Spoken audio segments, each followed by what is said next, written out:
Good day, everybody. How's it going out there this week? Well, today we're going to talk about something that I had to put in some practice for. Zweitesich. Zweitesich. Zweitesich. Zweitesich. See, I had to practice that word because of my cursed Yankee tongue, and I didn't want to mess it up. I haven't taken German class in a long time, guys, so I had to learn Zweitesich. So, the reason I had to learn that particular German word, which usually it's apparently when I Googled it and searched it, they are actually two different words. There's Zweite and there's Ich, and those are two separate words, but the individual here made them into a compound word, which in German you can do that. German is very, very liberal with their compound words, and compound words are usually pretty, very, specific and spot on is what I.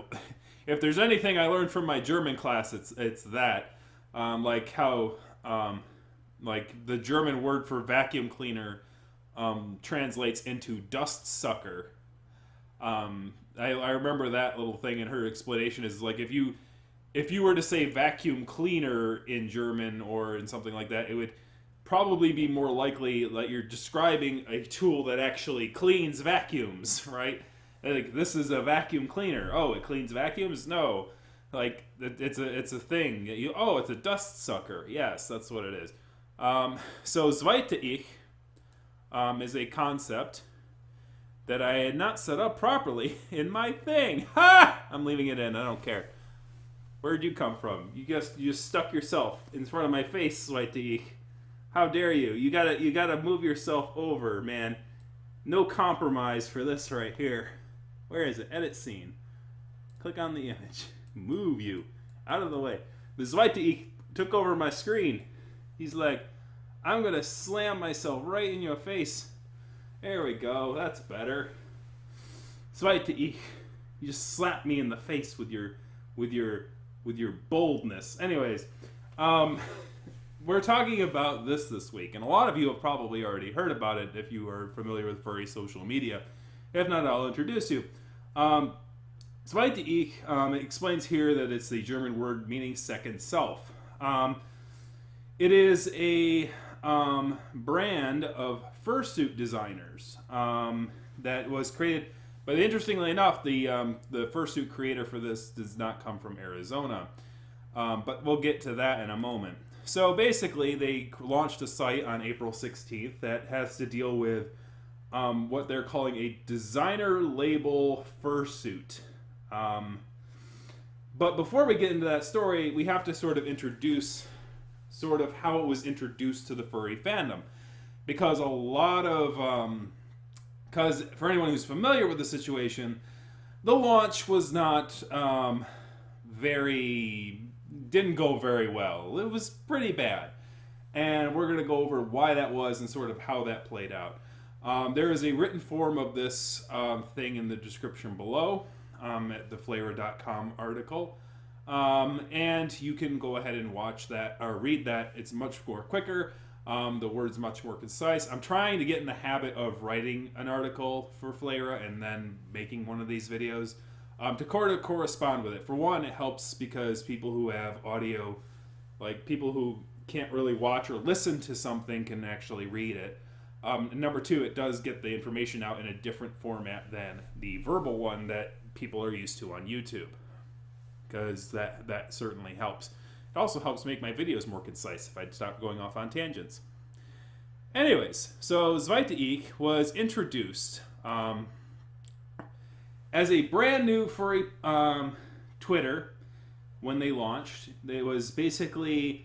It seemed to be isolated, right? And they launched a video in which it was like about 40 seconds, and it was in the style of like a Calvin Klein or a Tommy Hilfiger kind of thing, where you had these partial animals here. They were in these like, they're partials, by the way, and they were in these like sort of designer clothes and very minimalist website design, very minimalist thing, which is a big thing in Europe, and a big thing in fashion design is the minimalist approach these days. So they had that. But the interesting thing was that the advertising in and of itself was, it sort of borrowed elements from those type of designer labels, in which a lot of furries didn't receive very well. Very much a sort of posh, status symbol sort of things. It's so basically it adapted those particular elements from Calvin Klein and Hilfiger advertising, where it's like the people who wear our stuff are top class, and the rest of those just this common folk clothes sort of style of thing. But even worse is that some of the things took shots at other fursuit designers. Like, it's the first fursuit. It's like basically they were saying things like, we are the very first fursuit designers, or you get your fursuit made by a fursuit designer, not just a tailor. And you know, it's kind of one of those things. It's like, I've never heard the word. This is kind of the first time in my experience, and I've been in the fandom for about 2 decades now, that I've heard someone use the words fursuit designer, which is a great title. It's an awesome idea and a concept, and it actually describes a lot of probably fursuit makers and creators out there. But unfortunately, the introduction of that word has created an animosity, because all of a sudden it's like, oh, the rest of them are just tailors. And so there was sort of a tone deafness to the launch of this particular article, and it caused a lot of outrage. Even so much so that a lot of individuals, some individuals that I know, I think Dogpatch noted, it sounded like at first he thought like, oh, this is an outsider looking to cash in on the fandom, or this is not, like, this new label is like, oh, this might be an outsider trying to look into the fandom to sort of cash in on, like, a fursuit designer thing or something. But it wasn't. It ended up not being the case. And it's interesting that it was seen as so out of touch that people actually thought it was an outsider at first. But actually that wasn't the case. Actually, it was a very it was a fursuit designer or creator known as Albino Topaz, who is no scrub when it comes to fursuit design and creation, or being a fursuit maker, as it were. They had held the record for the most expensive sold fursuit at $8,000, like, I think it was $8,500-ish in 2014, at a fursuit auction. It was called the Lavender Corgi, and it sold for like $8,300, $8,500. It was the mid 8,000s, and at the time it was known as the record seller for the most expensive selling fursuit. That was since beaten by 2 other fursuits. I think there was one for $13,000 only a few years ago, which I talked about in a video, which kind of talked about furries and gamers both kind of being buying luxury items on their social things and stuff like that. And the only reason I remember that is because furries versus gamers became a meme like about 6 months after I made that video. And so, like, all of a sudden that video was getting comments and clicks that didn't have anything to do with the topic I was talking about. And it's like, haha, I beat the trend. I'm not just some old man following the trends, man. It's funny. But I'm just so out of touch. I'm just an old man. Anyways, so that launch aside, interestingly enough, Albino Topaz didn't really have too much in putting their name and tying it directly to the thing. In my mind, when it was launching, they did share the video, and they did share like the company, I think, on their Twitter feed. And when things went south, they owned up to it. And there's links in the description below for their follow-ups on those.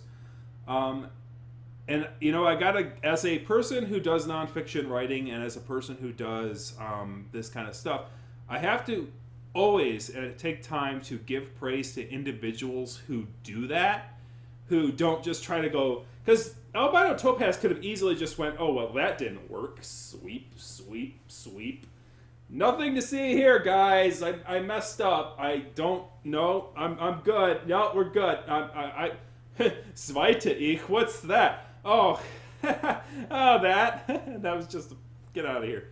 So, like, they could have easily done that, but instead they said, here is where we messed up. And it was a we, not just a me.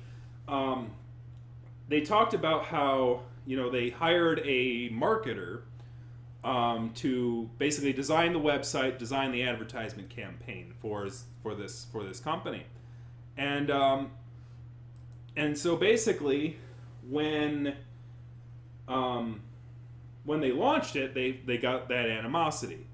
It touched on a lot of nerves, mostly because I believe, like, the furries are very sensitive about seeing fursuits as a luxury item.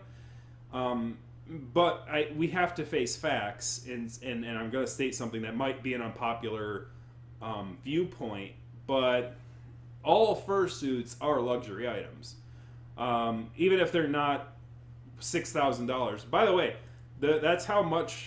That's kind of a weird way to interject this, but these partial fursuits are listed at $6,000 a piece, and so they're if when it comes to like how much money that a fursuit costs, that's in the pretty high end range, particularly for what it is. Usually, if you're paying $6,000 for a partial, it's got like electronics and LEDs and all this fancy stuff. But at the end of the day, we have to understand, and this is my viewpoint, it might not be a popular one, is that all animal costumes, all fursuits, are luxury items. This one is a luxury. Like, it's what I define as a luxury item is it an item that you don't need, right? Is it something that's sort of frivolous and something that you absolutely don't need, right? Now, for somebody who's doing a fursuit-based YouTube channel, or basically YouTubing in fursuit, it's not really a need, or it's not really a want, I guess. It's like something I use for this particular avenue, but I don't make money on this, so I could literally not do this, and I'd be fine. To me, like, the only things that aren't luxuries are transportation, shelter, and food and water. Like, those are the things. And within those categories, there are certainly luxury versions of it, right? There are certainly like luxury houses and luxury cars and luxury food, and things like that. I don't know if there's luxury water. I think there's some people who try to sell luxury water. I don't know about that. I'm not that hip with the rich, but I think there's people who see fursuits as a sort of pragmatist sort of way to express themselves, and they don't want to spend exuberant amounts of money, and they don't want to compete with people expending exuberant amounts of money for it. They just want to be themselves and have fun with it. So they get worried about introducing luxury fursuits into the mix, because like all of a sudden that whole rat race competition thing starts settling in, and it becomes very disheartening, right? Because then it's sort of that race to the bottom thing where it's like, yeah, I have a $30,000 fursuit in my closet, but I have an empty hole in my heart. They don't want to see that sort of economic sort of things crawl into it, so they get very adverse and very upset when somebody seems to be like leaning into that wound, like leaning and going, yeah, there's a luxury fursuit right here. Let's start competing against each other and start like going, oh, well, they're just fursuit tailors. I'm a fursuit designer. So to me, interestingly enough, it was like, have you ever seen the My Little Pony episode Made in Manhattan, I believe it was called? Made in Manhattan, or I think that's what the episode was called. It was basically Rarity's episode where like she was trying to become this Manhattan star designer, and she lost sight of generosity, which is what her main character arc is. It's her main sort of staple as a character in the main 6, right? But she lost sight of that and started to exploit things and stuff like that. And many people are reminded about Exploitation when they saw like that whole like sort of Calvin Klein sort of advertisement and design for these sort of things. They thought to themselves, like, man, the thing that many furries thought of when they think of like designer labels like that is they think of, you know, exploited workers overseas who are working for well under wage to sell upscale designer clothing to the common folk. And when they think of things like that, what ends up happening is, you know, they start making assumptions about the company, right? So since they're emulating that sort of advertising scheme of Calvin Klein and of those companies, they start to think and wonder if that's sort of what they're doing. It's like they're making these made-to-order fursuits, and they're selling them for $6,000 a piece, and, you know, when in essence, when it turns out, in a follow-up also made by Albino Topaz, she states that, you know, we weren't going to make these made-to-order. These are one-of-a-kind fursuits, or partial fursuits, that are going to be sold, and they're one of a kind. I only have the 3. There's only one of each, and they're $6,000 a piece. It's not like I'm going, oh, well, make this for me, and I'll make a second one, and I'll make a third one, and I'll make a fourth one. And so the way they advertised it didn't really communicate that. And the interesting thing about Albino Topaz as a fursuit designer is it seems that she sort of has a different take on fursuit development than most fursuit makers do. And that seems to be, there's a lot of fursuit makers out there. And this is interesting because the artists sort of take this kind of position already, is that you have some artists who make their own art. They make their own characters, they make their own designs, they make their own stories. And they make it outside of the fandom. They don't have any fandom feedback. They just make the stories, they make the characters, they make the art of their characters, and people they get fans based on those. Whereas you have other artists who do made-to-order art. It's like, you give me a commission of your character and your things, and I'll make your character and your things in my style. And those two kind of artists, you know, work very well in the fandom because there's a need for both. It sounds like Albino Topaz wants to go down the route of, I want to make my own fur characters. I want to make my own characters, and then people adopt those characters. It's sort of like those adopt things for the art characters, but instead of adopting the art characters, you're adopting like an entire fursuit, which is a lot more expensive and a lot more of a risky venture. It's interesting because I don't think it's one of those interesting things is I don't think anyone's gone down that route. But unfortunately, it was a messy start. As Albino Topaz said, the marketer was very aggressive. They were an outsider from the furry fandom. They wanted to go a more aggressive route to help them stand out from the other fursuit designers. She said she had sort of grievance, she's like, no, I don't feel too comfortable with doing that. But apparently she felt comfortable enough, obviously, to launch it with that verbiage. So they sort of owned the blame in that sense. I think it's like you had two creative types in the room, and like you ever commission, and it's kind of ironic because it's like usually when you see this whole thing of like somebody the commissioner tells the artist what they want, and then the artist is like, well, I know what you want. Here, I'm going to do this. And then the person who commissioned it's like, well, it's not exactly what I'm looking for, but I'll take it, I guess, and just kind of keep it and not really make any protests. And great. It's interesting to see that with two creative types commissioning each other, you know, and working together in a partnership, running into a similar situation where usually it's just like a person who's, you know, a commissioner and commissionee sort of having that situation. But it's interesting because it's like In my from what I can assess from what there has been said, which are in the description below, it sounds like the person had this vision, right? So Albino Topaz had this vision of what she wanted to do with this company, and she's like, I want to make it so that fursuit design is seen like an art form, like designer clothes and all this stuff. And I want to make people take furry seriously and be proud and stand up for ourselves and not just be a kitsch thing that people do. And I want to have people take it seriously and things like that.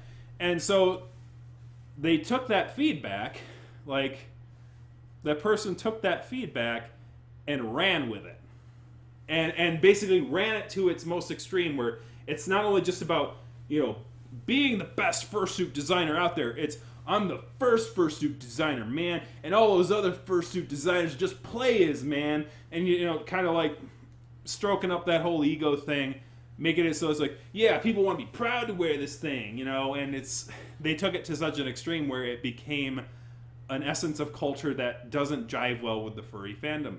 Because I can tell you this, as a person who grew up as a, lower middle class individual in a economically diverse school, which ironically enough was, if it were about race, it would have been like a white supremacist dream house in there. It's 96.7% white students. I can tell you there were still issues between students. There were still fights and animosity, but it had to do with prestige. And this sort of capitalistic style of prestige where people wear certain styles of clothes to make one feel better about oneself sort of revolves around that kind of stuff. And unfortunately, that side of behavior leads to sort of toxic of behaviors that furries have tried to distance themselves from, or to, at least quash down. It never is really eliminated, unfortunately. And because it's not eliminated, there are people in the furry fandom who don't have fursuits that get really upset even at fursuiters. Like, it's all about the fursuiters, man. It's all about the fursuiters, man. And and it's such a topic in the furry fandom about fursuit elitism. Just fursuit elitism. Not even when you're trying to create a separate fursuit thing that's supposed to be a posh fursuit thing. Even just plain old fursuits, there is animosity with people who don't have fursuits, and there are various reasons for that.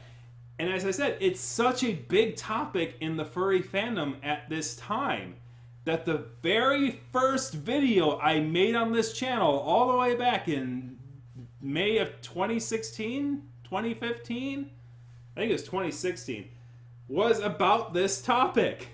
The very first video, when I was in my other couch and another thing, was about the topic of fursuit elitism in the fandom and why people, have issues with, seeing fursuit as an elitist sort of thing. So add on top of that a layer of, oh, well, now we're going to have to keep up with this rat race of having these posh fursuits versus these commoner fursuits. It's just a rat race that people just don't want to get into. Because we're, like, furry is not a hamster wheel. We try to avoid creating furry fandom into a hamster wheel. And because we want to just be ourselves. We want to enjoy the things we enjoy without people judging us because we don't enjoy it as much as they do, or that we don't put as much money into it as they do, or even worse, spend a huge amount of money on something and then, walk around with a little cocky stride in our thing because we spent a lot of money on this thing that we really care about, which is an unfortunate. It's sort of a toxic side of a market culture, is that it's like, oh, I bought this expensive thing, like, I got this, I bought this at a charity auction for $100. Aren't I great? It's a one of those crystal things, man. The Tiffany company thing. Oh wait, it's only worth $35. It's funny. It was fun. I had fun. That happened at Furthermore. So And then, by the way, that candy bowl is found on my little gaming YouTube thumbnails too. I keep it as a reminder of how silly greed is.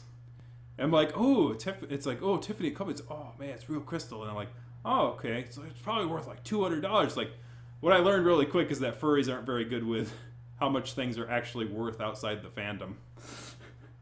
Even me, I'm not, because if I were an expert, I would have been like, oh man, that's a candy bowl worth $35. They even had somebody from security follow me back to my room for that thing, because they were like, oh my gosh, this thing has got to be worth like $300, and it's like it was worth $35. It markets for $35. They had somebody on staff follow me back to my room, because they thought I had gotten a $300, $400 thing that somebody threw in the charity auction for like $100. And it was funny. And it's funny because when you make mistakes like that, it makes interesting stories.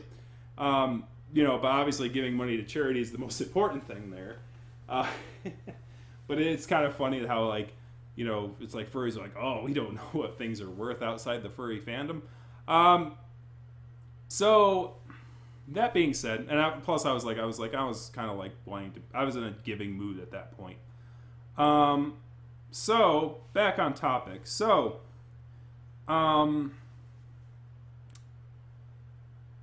basically when we're talking about, basically this whole thing, so the launch obviously could have went a lot better for these things. And unfortunately, even despite the apologies and sort of like the more explanation and being more transparent about what they're going for with these fursuit designs, there is an issue here where a lot of people, even when they gave that apology, there was like one or two detractors going, like, no, you're using anger as an advertising mechanism, and you're just getting your brand out there by getting people angry and upset about your behavior. It's like, that only works in politics, by the way. Because it's like, no one's going to pay $6,000 to troll people. Because if you want to troll furries, there's a cheaper way to do it than $6,000. I mean, if you want to see examples. Hi down there in the comment section. How are you doing? Do you want to show our audience a cheap example of trolling furries? Do you want to do that? It's so easy.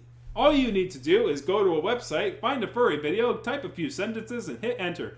Typically with like words with a compound word like fur, bundle of sticks, other such things, talking about hunting, certain people in animal costumes, those kind of things. Nobody is going to go out of their way to buy a $6,000 fursuit to troll other furries and get them mad, bro, about it. Because that's the problem, is that when, there was such an animosity surrounding the launch, that those 3 fursuits, somebody buying those is going to have to go, well, I'm going to probably get people upset at me for even having these kind of fursuits at this high of a price.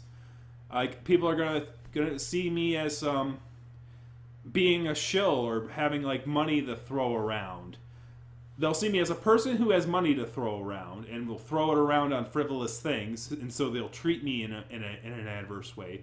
And B, because of that person was acting elitist when they launched those things, people will see me as an elitist and probably not, treat me with just as another furry. And that's a problem, because it's going to cause it so that those things can't sell. So outrage advertisement doesn't work when you're talking about selling a product to somebody. It just doesn't. It works in politics because the opportunity cost is low. You get people angry, you get people upset, and then all that angry person has to do in order to act upon that anger is go down to the voting booth and vote with their anger, which is relatively cheap compared to paying $6,000 for a fursuit just to show those furries, just to troll them. And on top of that, people noted here that there's this branding on the cheek, which is kind of odd, but it kind of fits the designer motif of having the brand logo on the product somewhere. The other thing I note, So that's another thing. It's like no one wants to be tied with that brand if that brand is seen in some sort of animosity, which in this case it is.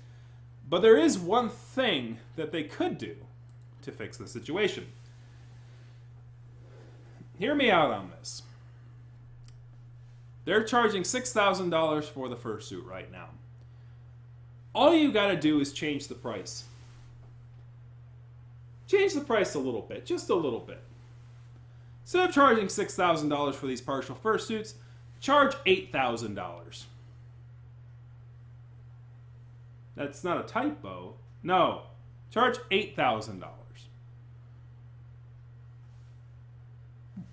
What? Yeah, $8,000. Charge $8,000.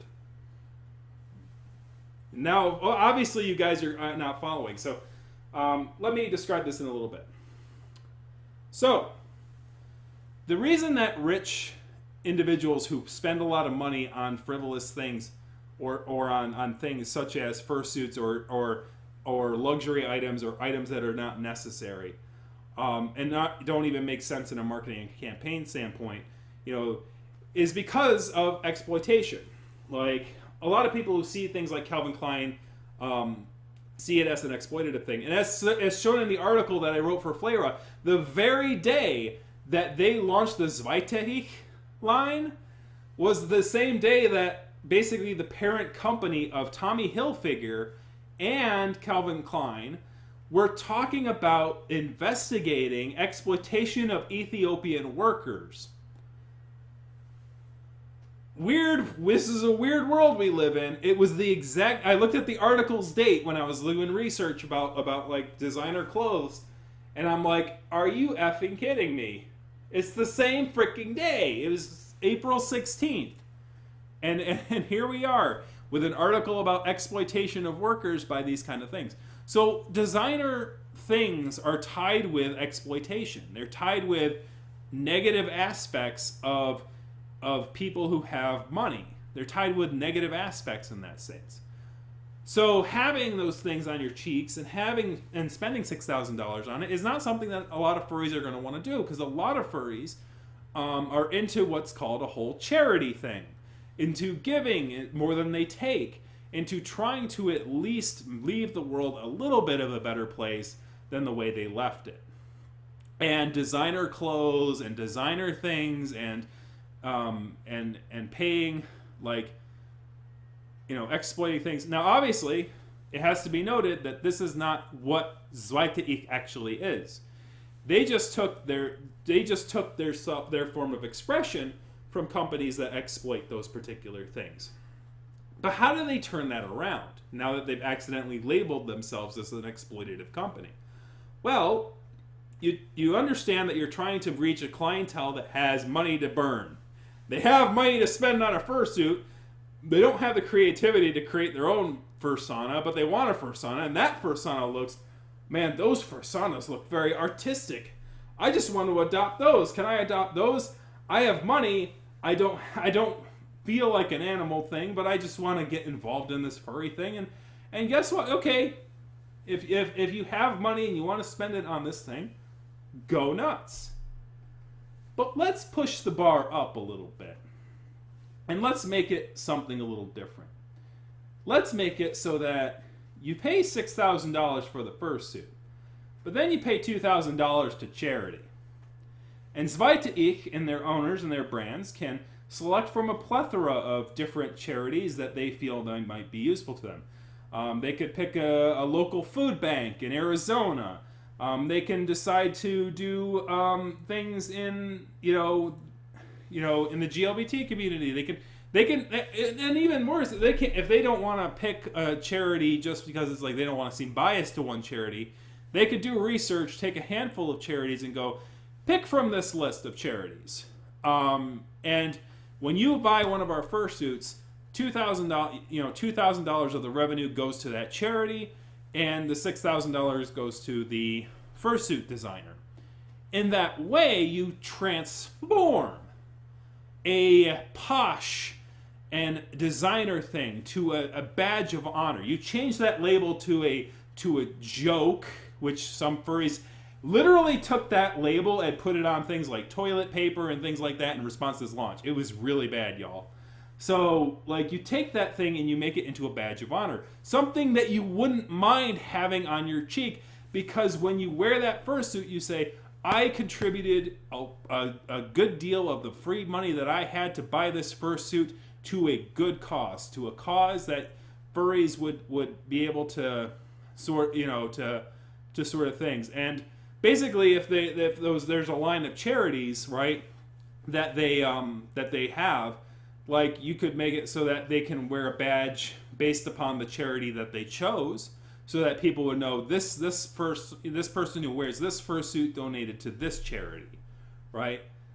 Transform the idea, transform the self of greed, of corporate corruption, of greedy capitalism.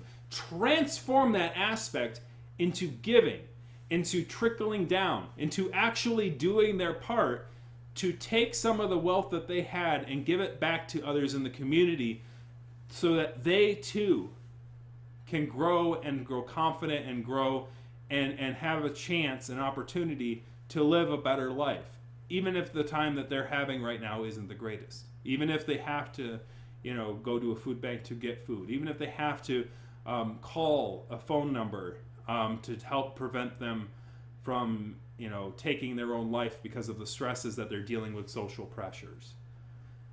If you do that, you can change your brand. You can give it a second self. And I think that if you take that concept of charitability that is very popularized in the fandom right now, and not like make it a marketable thing, but just tie it in with what a furry is all about. What, giving up some of the comforts creature comforts that you have to others, right? If you can make it that way, I think your brand will take off. I think you could turn it around. So that's just my advice. It's free, by the way. That's my charitability.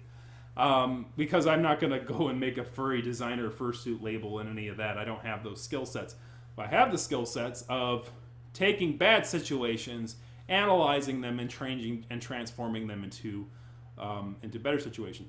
But here's the thing: we're all on the front lines. We're all trying to do the best that we can out here, and we sometimes make mistakes. You're going to think that, oh, this is a great idea, and then realize after it's out there that it wasn't such a hot idea after all, that it wasn't well received. So you take that idea and you transform it into something else. You realize the things that people are criticizing, like, why is there a logo on the thing's cheeks, or why is there why are we celebrating people who have a lot of money, or why are we doing this, that, and the other thing? And take those ideas and you transform them into something that allows individuals that says, yeah, you have a lot of money. Okay, great. But in this fandom, if you have a lot of money and if you're well off, like, we appreciate people who are more willing to, help other people with the success that they got, than people who are just like in it to show off. We don't, and if you change it into that, if you change the Zweitesich brand to be that second self of a rich individual, of a person who has privileges, and saying, you can transform yourself and feel better about yourself by helping others through charitableness, then that, I think, will sell, because a lot of rich people, I think, are looking for that in their lives, and B, because it would allow furries to transform luxury and things into a thing that can help other people. But anyways, that's just my point of view on it. Thank you very much for watching. I'm going to get the hop out of here. I kept you here long enough. I talked a lot about this, but this was actually very fascinating. And as much animosity as it caused, it did get me thinking a lot about fursuit business and things like that. So, what do you think about Zweitesich?